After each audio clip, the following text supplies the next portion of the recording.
של המכות שהנחתנו על איראן ועל חיזבאללה. Israel যতই নিজেকে পশ্চিমাদের বন্ধু ভাবুক না কেন, আন্তর্জাতিক অঙ্গনে ফিলিস্তিনে বর্বরতার অভিযোগে চরমভাবে ভাবমূর্তি ক্ষুণ্ণ হয়েছে তেল আবিবের। এই যুদ্ধের কারণে আন্তর্জাতিক জনমত ধীরে ধীরে চলে যাচ্ছে ইসরায়েলের বিরুদ্ধে। ইসরায়েলের কর্মকাণ্ডে ক্ষুব্ধ ইউরোপ থেকে যুক্তরাষ্ট্র গেল সপ্তাহেই ইসরায়েলি মন্ত্রীদের ওপর নিষেধাজ্ঞা জারি করেছে কয়েকটি দেশ। যৌথ বিবৃতি দিয়ে ইসরায়েলি কর্মকাণ্ডের নিন্দা জানিয়েছে যুক্তরাজ্য, ফ্রান্স এবং কানাডা। শুধু তাই নয়, এই সপ্তাহের শুরুতেই গ্লোবাল সাউথভুক্ত দেশের সংগঠন দ্য হেগ গ্রুপ ফিলিস্তিনে ইসরায়েলি আগ্রাসনের বিরুদ্ধে বেশ কিছু ব্যবস্থা নেয়ার ঘোষণা দিয়েছে। গাজায় ক্যাথলিক গির্জাতেও ইসরায়েলি হামলায় দেশটির বিরুদ্ধে মুখ খুলেছেন ধর্মীয় নেতারা। বৃদ্ধি পাচ্ছে রাজনৈতিক নেতা এবং সাধারণ মানুষের প্রতিবাদও।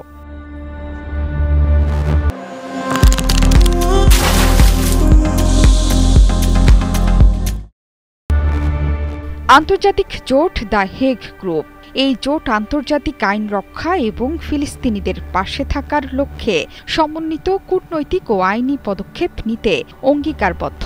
গ্রুপে আছে দক্ষিণ Africa, Bolivia, Colombia, Cuba, Honduras, Malaysia, Namibia ও সেনেগাল। কলম্বিয়ার বোগোটায় ইসরায়েলি বর্বরতা নিয়ে আয়োজিত বৈঠকে অংশ নেয় চীন, স্পেন, কাতার সহ প্রায় ৩০টি দেশ। ২ দিনের এই সম্মেলন শেষে ১২টি দেশ ইসরায়েলি কর্মকাণ্ড নিয়ন্ত্রণে অন্তত ৬ পদক্ষেপের ব্যাপারে সম্মত হয়। এর মধ্যে আছে ইসরায়েলি অস্ত্র সরবরাহের ওপর নিষেধাজ্ঞা, অস্ত্র বহনকারী জাহাজ চলাচলে বাধা প্রদান এবং ইসরায়েলি দখলদারি থেকে উপকৃত প্রতিষ্ঠানগুলোর সঙ্গে সরকারি চুক্তি পর্যালোচনা করা। মানবাধিকার লঙ্ঘনের অভিযোগে গত বুধবার স্লোভেনিয়া ইসরায়েলের কট্টর ডানপন্থী জাতীয় নিরাপত্তা মন্ত্রী ইতামার বেন গভির ও চরমপন্থী অর্থমন্ত্রী বেজালেল স্নোট্রিচকে নিজ ভূখণ্ডে প্রবেশে বাধা দেয়। এর আগে জুনে অস্ট্রেলিয়া, কানাডা, নিউজিল্যান্ড, যুক্তরাজ্য এবং নরওয়ে তাদের বিরুদ্ধে জারি করে নিষেধাজ্ঞা। দুজনেই গাজায় অবৈধ ইহুদি বসতি স্থাপনের পক্ষে বড় ভূমিকা রাখছেন। এছাড়া ইসরায়েলে গাজা অভিযানের নিন্দা জানিয়েছে যুক্তরাজ্য, ফ্রান্স এবং কানাডাও। হামলা বন্ধ না হলে দেশের বিরুদ্ধে জোরালো পদক্ষেপ নেয়ার হুঁশিয়ারি দেয় দেশগুলো। এরপর ইসরায়েলের সাথে মুক্ত বাণিজ্য আলোচনায় বিরতি ঘোষণা করে যুক্তরাজ্য। গাজায় মানবিক পরিস্থিতির উন্নতি না হওয়া পর্যন্ত ইসরায়েলের সঙ্গে সব ধরনের বাণিজ্য বন্ধ রাখবে তুরস্ক।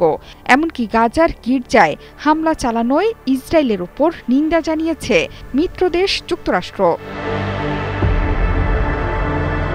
পশ্চিম ইউরোপের জরিপকারী প্রতিষ্ঠান ইউগভের জরিপে দেখা গেছে ইসরায়েলের প্রতি ইতিবাচক দৃষ্টিভঙ্গি নজিরবিহীনভাবে কমে গেছে। মার্কিন সংবাদ মাধ্যম সিএনএনও একই ফলাফল।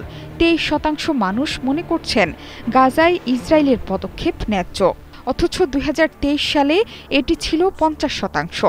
বর্তমানে যুক্তরাষ্ট্র ইসরায়েলকে একচেটিয়া সমর্থন করে গেলেও সময়ের সাথে সাথে আন্তর্জাতিকভাবে একঘরে হয়ে পড়বে ইসরায়েল।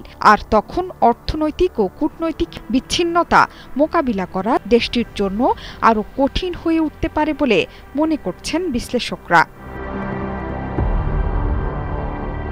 জোহরা চৌধুরী, সেতু, ৭১।